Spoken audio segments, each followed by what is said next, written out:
Hello everyone, welcome to the Tim Booker channel. Wishing you all a pleasant listening experience. Today, the book I'm interpreting for you is the novel, In Cold Blood, by American author Truman Capote. This book depicts a murder case that occurred in Holcomb Village, Kansas, in the 1950s. On the evening of November 14, 1959, two assailants broke into the home of farmer Herbert Clutter, fatally shooting him, his wife, and their two underage children. The case quickly made headlines. Upon seeing the reports, Capote told the editor of The New Yorker that he wanted to write this story. Coming from New York and known for frequenting the fashion scene, Capote's notable work included the novel, Breakfast at Tiffany's. To narrate this story, he traveled to Holcomb Village, interacting with local police and farmers. As the murder case unfolded, newspaper and radio reporters tracked its developments. Why did Capote choose to write this story? He aimed to pioneer a new literary genre, one as real as news, as visually evocative as a film, as free and profound as prose, yet as precise as poetry. He termed this style, non-fiction novel. He believed this case was suitable for this style of writing. It's important to note that non-fiction novel is a contradictory term. While non-fiction demands the entirety to be true without any imagination or fabrication, novel inherently involves fiction. Upon its publication, critics pointed out fictional elements in the book, and some interviewees claimed Capote distorted facts. Indeed, in this book, Capote employed some novelistic techniques, so it can't be deemed a wholly non-fictional work. However, more importantly, he pioneered a new literary form, and many subsequent non-fiction novels regard In Cold Blood as a trailblazer. After its release in 1966, In Cold Blood quickly climbed bestseller lists. It later became a classic, hailed by the New York Times as the greatest true crime story in American history, selling over 5 million copies in the United States alone. Why do people read In Cold Blood? One reason is that Capote showcased the collision of two types of Americans. The Clutter family represented law-abiding citizens, embodying reason and order. In contrast, the two assailants, Perry and Dick, symbolized chaos, poverty, lack of reason, and rage. Tragedy often ensued when these two types of individuals crossed paths. The assailants believed the Clutter family possessed a safe containing $10,000, yet upon arrival, they found no safe. They bound and subsequently shot the entire family. Another reason readers are drawn to In Cold Blood is Capote's meticulous portrayal of the assailants. He empathetically depicted Perry's story, fostering an atmosphere of empathy within the book, urging readers to understand Perry's experiences through their own empathy. Capote's process of writing In Cold Blood added a legendary aura to the book. He gained access to the death row inmates, coaxing Perry to divulge the events of that fateful night. He harbored great sympathy for these two convicts, occasionally giving each $100 to buy cigarettes. At that time, cigarettes cost just a few cents a pack, so $100 could buy a lot. However, many in the village where the crime occurred disliked the book. They felt a New York writer arrived, inquired about the murder case, and ultimately tilted the book toward the killers. In 2016, on the 50th anniversary of In Cold Blood, many people visited the village, and the Guardian sent journalists for interviews. The villagers weren't very welcoming to these tourists. Several farmers posted warning signs, stating it was private property, prohibiting entry. Those who experienced the bloodshed back then are now elderly and mostly indifferent when speaking of Capote and In Cold Blood. However, Hollywood found great interest in Capote's writing process for In Cold Blood. In 2006, two related films were released, one titled Capote and the other Infamous. It's quite uncommon for the journey of an author writing a book to be adapted into two movies. Alright, my interpretation of In Cold Blood focuses on two parts. First, we'll discuss what In Cold Blood is about, what happened in this case, and Capote's fictionalized treatment. Second, we'll explore why Capote's process of writing this book took on a legendary status and how he created an atmosphere of empathy for readers to understand a murderer's experience. Okay, let's dive into the first part. In Cold Blood consists of 4 chapters. The opening of chapter 1 finds Capote describing the rural scenery of the village. Herbert Clutter, a 48-year-old farmer, was in good health, while his wife, Bonnie, had been unwell for some time. Their daughter, Nancy, was an exemplary student at school and was dating a boy named Bobby. On November 14, 1959, a Saturday, tragedy struck. Mr. Clutter went about his usual farm rounds. Thanksgiving was around the corner, and he was preparing to host relatives and friends. Little did he know, it would be his last day. On the same morning, 400 miles away in the town of Holcomb, Kansas, a young man named Perry was having breakfast. He carried a suitcase, a guitar, and 2 cardboard boxes filled with books, song lyrics, poetry, and letters, his entire belongings. He was waiting for his partner, Dick, to go for a robbery and then head to Mexico. Perry came from a broken home, often fantasizing about unrealistic riches. Dick, who had the chance to attend college, ended up working odd jobs, facing unemployment, theft, and jail time. While having breakfast, Perry studied a map of Mexico. Dick arrived in a black Chevrolet, with a semi-automatic shotgun on the back seat. They set off, stopping to buy gloves and enough rope to tie up 12 people. Perry suggested buying black stockings to cover their faces, but Dick argued it was a waste of money since there would be no witnesses. Their target? The Clutter family. Chapter 1 unfolds from a dual perspective, the Clutters leading a peaceful life while disaster gradually closes in. On that fateful evening, Mr. Clutter met an insurance salesman and signed a $40,000 life insurance policy. As per the terms, if he met an unfortunate end, the insurance company would pay double. It turned out to be a mere coincidence. After dinner, Nancy's boyfriend, Bobby, visited. They watched TV together until 11 p.m. when Bobby left. Nancy, the last to retire for the night, finished her bedtime routine and wrote in her diary. Her final entry read, "Jolene came over, I taught her how to make cherry pies. Bobby came over, we watched TV together. He left at 11. The next day, November 15th, 2 girls came looking for Nancy, but the family hadn't emerged. They entered through the back door and soon ran out screaming.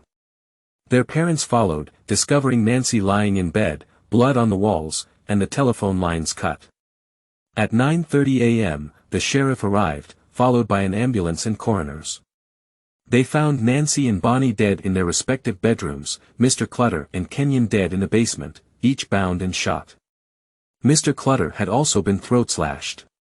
The chapter closes by shifting focus to Perry, asleep in a small hotel 400 miles away, while Dick, after a hearty meal at home, also slept.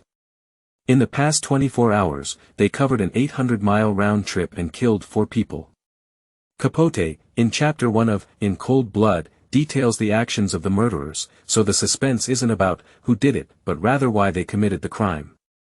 At the start of Chapter 2, Capote writes about Clutter's friends cleaning the blood-soaked house and a funeral attended by 1,000 people. The once friendly atmosphere among neighbors vanished, replaced by suspicion and doubt. Detective Dewey believed there were at least 2 assailants, evident from different shoe prints at the crime scene. He also noticed a hint of compassion in the killer's actions. While tying up Mr. Clutter, they placed a cardboard box under him for comfort. They did the same for Kenyon on the couch and arranged the bedsheets for the women. The one displaying compassion was Perry. By then, Perry and Dick had seen the Clutter family's funeral in the newspapers and planned to leave Holcomb. They swindled some money with a bad check and headed to Mexico. In Chapter 2, Capote spends considerable effort portraying Perry. Perry grew up traveling with his parents until, at 6, his mother left his father and eventually placed Perry in an orphanage. His father later took him back, and Perry, with little education, roamed with his father, even going to Alaska to pan for gold and learn hunting. Despite musical and artistic talent, Perry had no chance to develop these skills. He enlisted in 1945, was discharged in 1952, and with his father, tried running a lodge in Alaska, which failed. Tensions escalated between Perry and his father, leading to hatred. Perry's love for his father dried up. He drifted into crime, landed in jail, and faced family tragedies, his mother's death, 2 sibling suicides, and another sister leading a peaceful life. The surviving sister wrote to Perry in prison, indirectly suggesting he not disrupt her hard-earned peace. Perry also disliked this sister. After killing the Clutters, he expressed regret that she wasn't in the house. Dick echoed similar sentiments about his ex-wife being absent.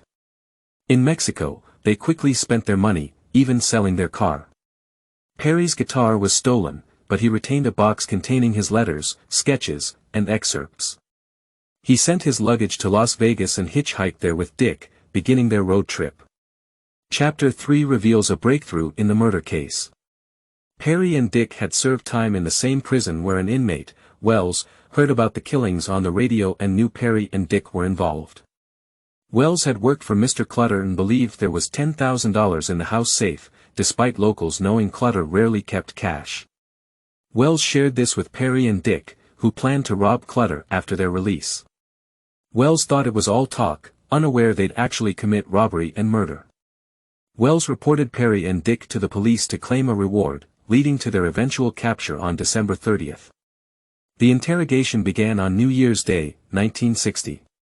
With no direct evidence linking them to the crime scene, the police aimed to coerce confessions due to parole violations. Eventually, Dick confessed, stating Perry was responsible for all 4 murders. Perry, knowing Dick had confessed, admitted to his crimes too. He told Detective Dewey about finding a child's coin purse in the girl's room, the humiliation he felt picking up a dollar coin from the floor, and how he couldn't bear the feeling of degradation, leading him to shoot. Capote employs a novelistic approach, sharing details of Perry and Dick's thoughts and actions from the night of the murders, gleaned through interviews in the death row. Capote doesn't feature in the book. He avoids the first-person narrative, directly presenting readers with detectives and criminals rather than filtering through a journalist's account. Perry's conversations with Capote are relayed as discussions with others, a technique used throughout the book.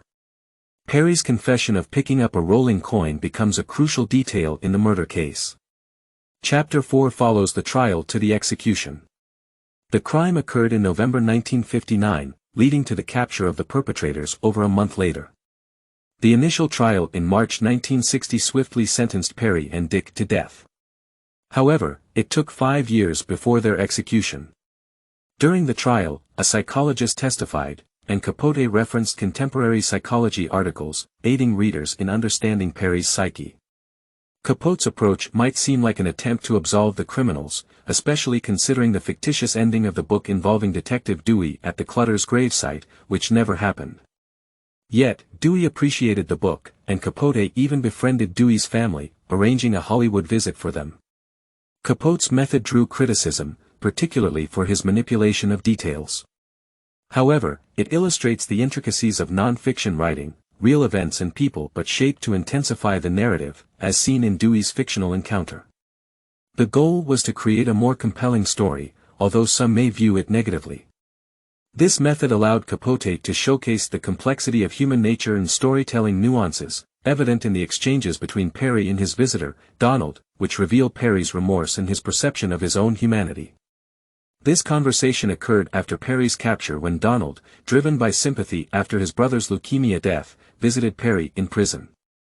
Capote even wrote to Donald, asking for descriptions of the prison meeting, their meals, and rearranging Perry's words as if spoken during their visit. This adjustment served to lend more weight to the conversation, emphasizing Perry's existential crisis. It's a blend of fact and artistry, demonstrating the essence of non-fiction, truthful stories presented contextually but tailored for maximum impact. The book ends with Perry's confession to Donald about the killings, his regrets, and the lack of remorse. This scene is Capote's way of highlighting the duality of human nature, painting a grim picture of Perry's self-reflection. The blend of reality and selective narrative structure adds depth and emotional resonance, showcasing Capote's commitment to telling a compelling story from actual events. Okay, let's dive into part 2. We'll explore why Capote's writing process for this book was so remarkable and how he managed to help readers try to understand the experiences of a murderer within a context of compassion. At the end of the novel, in cold blood, Detective Dewey encounters Nancy's former classmate, Susan. They discuss Nancy's ex-boyfriend, Bobby, who got married. When the incident happened, Bobby was 17 and was under suspicion for a while. Years later, when he turned 20, he got married. Bobby is alive now, with 4 children and 8 grandchildren. He once told a reporter that when Capote came to interview, many were reluctant to talk to him and preferred speaking to Capote's assistant, Harper Lee, the author of To Kill a Mockingbird. In late 1959, she accompanied Capote to the village for interviews, and Capote paid her almost the equivalent of $10,000 today. Capote mentioned spending around $8,000 to write the book. To get a compelling story, the author had to invest a significant amount. The New Yorker patiently awaited this report. They sent Capote to interview in 1959, and the serialization was only published in the fall of 1965. The New Yorker had a tradition of fact-checking. When reporters interviewed people, fact-checkers would call them, asking whether they were interviewed by the reporter on a certain date and if they said certain things, among other details. This process aimed to prevent reporters from fabricating news. For In Cold Blood, the fact-checker, Campbell, visited many interviewees and provided Detective Dewey with a series of questions. But the core interviews were conducted by Capote inside the death row, with fact-checkers not allowed into the prison. Why was Capote interested in Perry? It might have been because their childhood experiences were somewhat similar. Capote's mother, Nina, a country girl, gave birth to Capote at 16 and left him in Alabama, where relatives cared for him. She then married a New York businessman and brought Capote to New York, leaving Capote with a sense of abandonment in his childhood. In the movie, Capote, there's a line where he says, "I feel like Perry and I are brothers. We both had alcoholic mothers who didn't care much for their kids. I left through the front door one day, and Perry left through the back." This line explains why Capote felt a sense of connection when facing Perry, 2 boys with similar childhoods, one leaving through the front door, finishing high school in New York, starting work, and becoming a writer, while the other left through the back, loving music, art, books, but with no chance to develop his talents, ultimately taking the criminal path. Although Capote was a chic writer in New York, his childhood in Alabama left a mark. Harper Lee and Capote were childhood friends, and To Kill a Mockingbird tells stories from an Alabama small town. Harper Lee had empathy for the villagers. Some reviews stated that In Cold Blood had a compassionate tone. Indeed it did, but this compassion wasn't solely directed at Perry, the murderer. Capote meticulously constructed an atmosphere of empathy in Cold Blood, where seemingly everyone understood another person's situation and state of mind.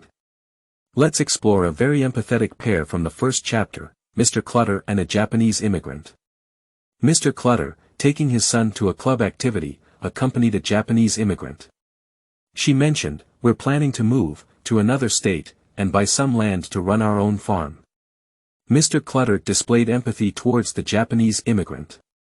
Hearing she and her family were leaving, he felt a bit saddened, reluctant to see neighbors depart, knowing the challenges of starting anew. Upon returning home, Mr. Clutter found an insurance salesman waiting for him to sign a contract for a $40,000 life insurance policy.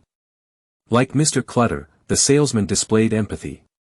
After a year of hard work, he finally sealed the deal, but he knew that when someone buys life insurance or writes a will, thoughts of death come to mind, making it best not to say much. The salesman had empathy. Later, when he heard about Mr. Clutter's murder, he was shocked. Mr. Clutter's check was still with him, and technically, the contract wasn't finalized. He said, "Legally, we're not obligated, but morally, it's a different matter. We've decided to honor our agreement."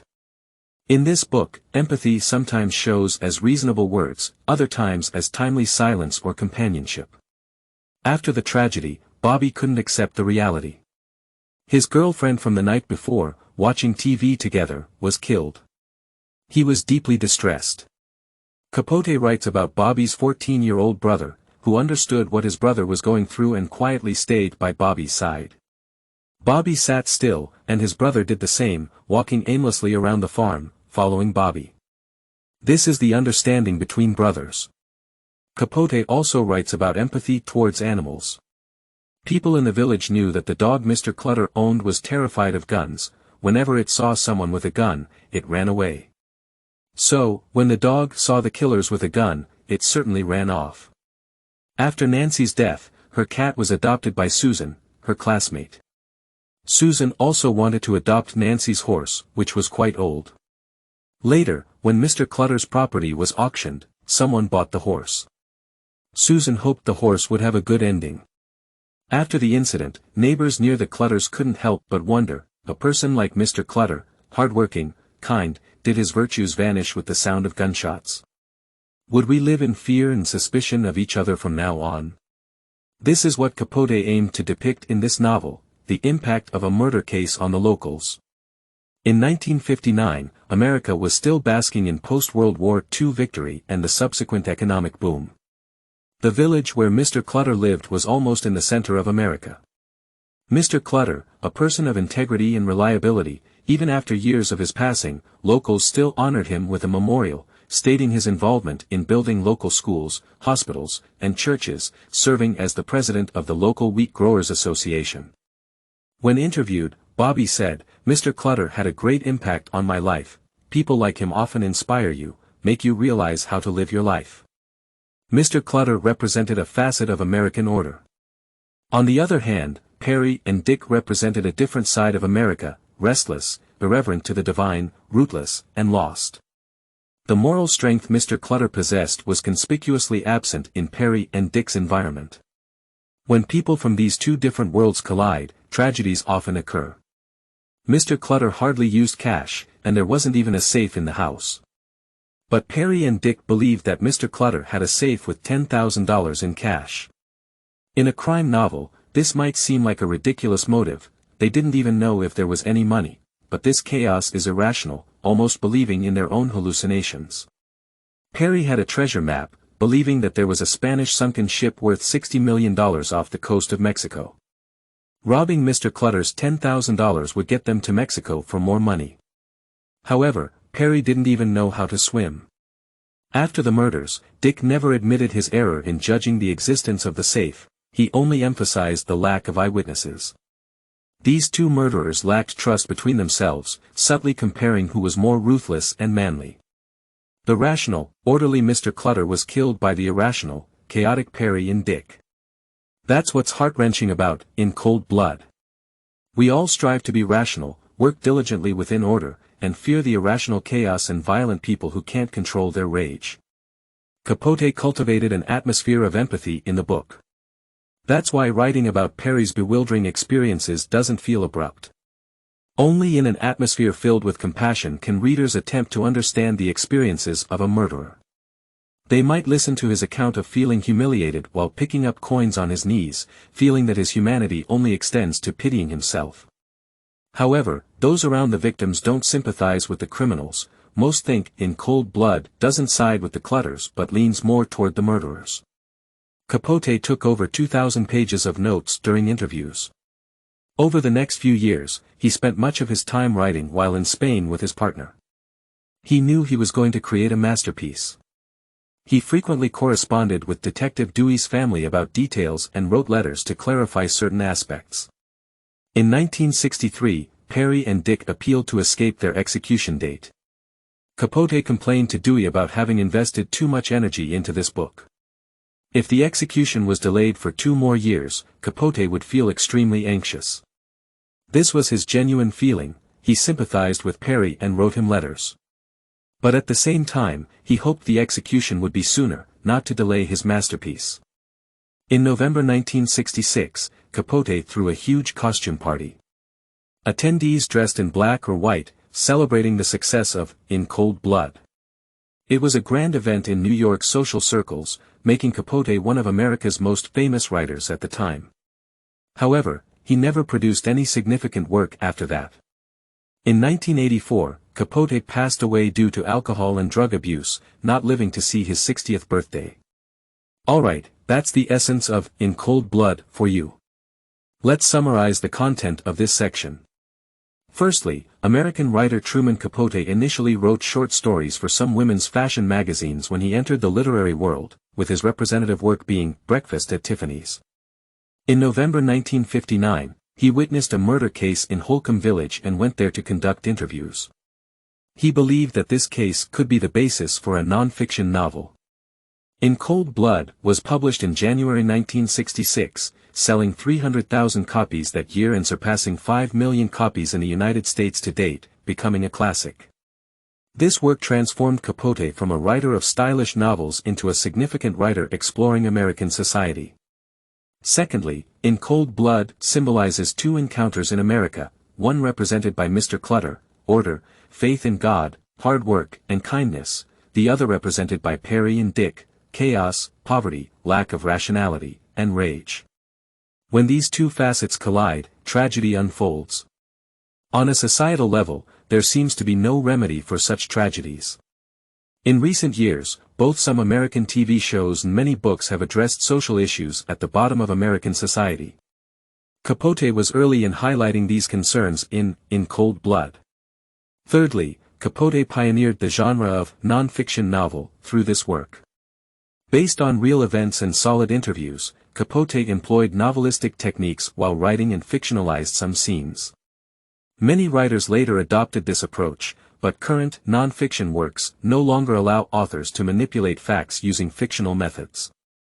Fourthly, the process of Capote writing In Cold Blood was quite legendary. He entered death row to interview Perry and Dick. It's said that Perry once held a ballpoint pen, intending to jab it into Capote's eye. Hollywood turned Capote's story of writing In Cold Blood into a movie. In one scene, Perry becomes furious upon learning that the book's title is In Cold Blood, refusing to accept that he's cold-blooded. The title, In Cold Blood, is indeed intriguing.